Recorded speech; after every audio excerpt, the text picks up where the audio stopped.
चल रहा महाभारत का रण, चल रहा धरित्री का सुहाग, फट कुरुक्षेत्र में खेल रही नर के भीतर की कुटिल आग। वाजियों गजों की लोथों में गिर रहे मनुज के छिन्न अंग, बह रहा चतुष्पद और द्विपद का रुधिर मिश्र हो एक संग।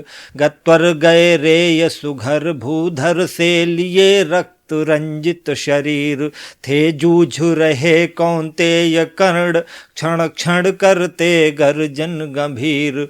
दोनों रण कुशल धनुर्धर नर, दोनों समबल दोनों समर्थ, दोनों पर दोनों की अमोघ थी विशिख वृष्टि हो रही व्यर्थ। रामधारी सिंह दिनकर जी को कौन नहीं जानता, और उनकी रचना रश्मिरथी को भी सब लोग जानते हैं। रश्मिरथी में एक प्रसंग है, महाभारत काल में अर्जुन और कर्ण का युद्ध चल रहा था। उसी समय अश्वसेन नामक एक सर्प आता है और कर्ण से कहता है कि अर्जुन से मेरी शत्रुता है, तुम मुझे धनुष पर चढ़ाकर अर्जुन तक पहुंचा दो, और मैंने जीवन भर का जो विष संचित किया है वो मैं अर्जुन के शरीर में उतार दूं और अर्जुन को उसके रथ में सुला दूं। कर्ण इस बात को मना करता है। प्राचीन कथानकों में आधुनिकता का समावेश जितना बढ़िया दिनकर जी ने किया है उतना अन्य किसी ने नहीं। पहले दो पद जो मैंने सुनाए उनका भावार्थ है कि महाभारत का युद्ध चल रहा है और दोनों रण में कुशल हैं, दोनों समर्थ हैं।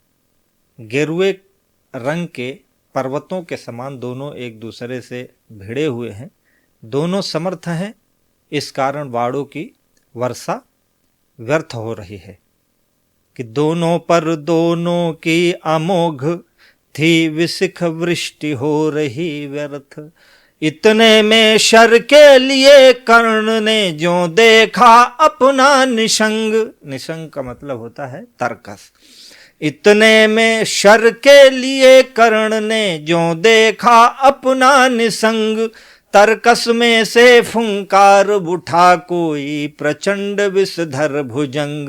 कहता कि कर्ण मैं अश्वसेन विस्तृत भुजगों का स्वामी हूँ, जन्म से पार्थ का शत्रु परम तेरा बहुविध हित कामी हूँ।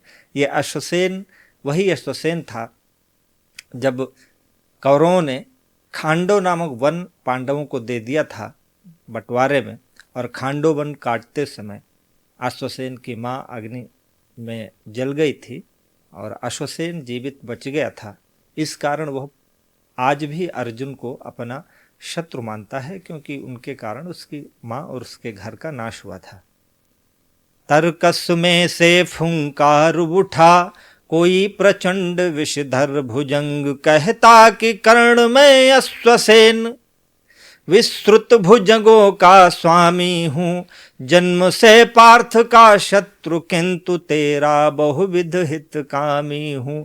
बस एक बार कर कृपा धनुष पर चढ़ शरव्य तक जाने दे, बस एक बार कर कृपा धनुष पर चढ़ शरव्य तक जाने दे।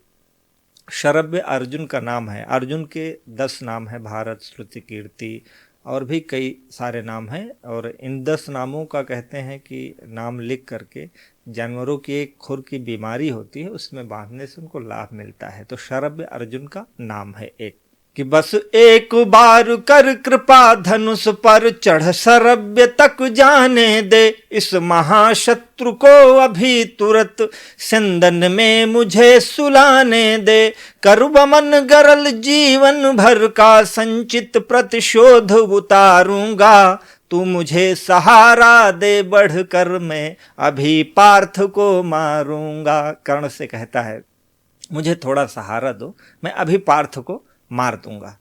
प्रत्युत्तर में कर्ण कहता है कि सुन, कि राधे ये जरा हंस कर बोला, रे कुटिल बात क्या कहता है।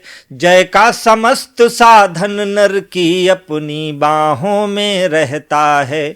उस पर भी सांपों से मिलकर मैं मनुज मनुज से युद्ध करूं। जीवन भर जो निष्ठा पाली उससे आचरण विरुद्ध करूं। ये होते थे लोग। आज उनका नाम क्यों लिया जाता है? आज की तिथि में अगर हमारे शत्रु के नाश करने के लिए कोई उपाय बताता है और सहायता करता है तो हम बड़े प्रसन्न होते हैं। लेकिन कर्ण कहता है, मैं मनुष्य होकर के मनुष्य से युद्ध कर रहा हूं और मैं सांपों की सहायता लेकर के अपनी वीरता का अपमान नहीं करना चाहता। पूरे जीवन मैंने जो निष्ठा पाली है उसके विरुद्ध आचरण भला मैं कैसे करूं? कि तेरी सहायता से जय तो मैं अनायास पा जाऊंगा। आने वाली मानवता को लेकिन क्या मुख दिखलाऊंगा। संसार कहेगा जीवन का सब सुकृत कर्ण ने क्षार किया। प्रतिभट के वध के लिए सर्प का पापी ने सहाय लिया। आने वाला युग कहेगा कि कर्ण ने अपने जीवन के सारे अच्छे कर्म जला दिए। उसने अपने शत्रु के दमन के लिए सर्प की सहायता ली। मैं आने वाली मानवता को क्या मुंह दिखलाऊंगा। और सुन अश्वसेन, तुम्हारे जैसे नाग आज भी मनुष्यों के बीच में हैं और तुम जैसे नागों के कारण ही आज मानवता पर संकट है। प्राचीन कथानक में आधुनिक जीवन का समावेश करना ये दिनकर की कविता की विशेष कला है और इसी कारण शायद दिनकर को राष्ट्र कवि की संज्ञा मिली हुई है और शायद इसी कारण दिनकर महान है। कि प्रतिभट के वध के लिए सर्प का पापी ने सहाय लिया। रे अश्वसेन तेरे अनेक वंशज हैं छिपे नरों में भी। सीमित वन में ही नहीं बहुत बसते पुरग्राम घरों में भी। ये नरभुजंग मानवता का पथ बहुत कठिन कर देते हैं। प्रतिभट के वध के लिए नीच सहाय सर्प का लेते हैं। कहा कि तुम्हारे जैसे नरभुजंग हैं जिन्होंने मानवता के मार्ग को कठिन कर रखा है और तुम जैसे लोगों की सहायता के कारण धरती से इंसानियत उठती चली जा रही है। ऐसा न हो कि इन सांपों में मेरा भी उज्ज्वल नाम चढ़े। पाकर मेरा आदर्श और कुछ नरता का यह पाप बढ़े। अर्जुन है मेरा शत्रु किंतु वह सर्प नहीं नर ही तो है। संघर्ष सनातन नहीं शत्रुता इस जीवन भर ही तो है। कहता है कर्ण कि ऐसा न हो कि तुम्हारे जैसे सांपों में जो नरभुजंग हैं इस सृष्टि में घूम रहे हैं, उन नरभुजंगों में एक नाम मेरा भी चढ़े। अर्जुन मेरा शत्रु है लेकिन वो केवल इस जन्म का शत्रु है। हो सकता है अगले जन्म में हम दोनों पिता पुत्र हो जाएं या भाई भाई हो जाएं।